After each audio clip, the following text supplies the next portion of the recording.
Yawwa, zan fita ko?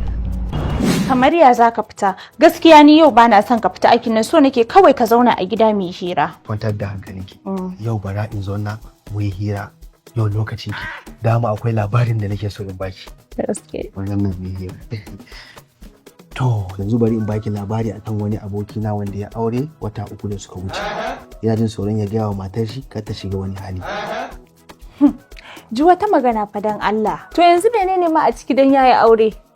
To ai kawai ya faɗa mata wallahi. Kenan kina ɗaya daga cikin mata masu karfin hali wanda suke rungumar kaddara idan an musu kishiya. Ai kishiya yar uwa ce. Bana tsoronta. Wacce da halinta za ta zauna. Alhamdulillah. Ai ni ne wanda ya aure wata 3 da suka wuce. Na kasa tunkaranki in faɗa miki kai tsaye. Ina gudun bacin ranki. Ashe ma za ki fahimce ni cikin sauƙi. Don haka ni yanzu mijin mata 2 ne. Ni za ka ci amana, ni za ka yaudara?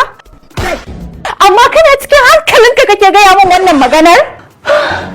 Ya haƙuri wasa fa nake miki don Allah kake suma wallahi wasa nake miki. Kwantar da hankalinki. Karka ce min Habib ka gani. Habib na gani.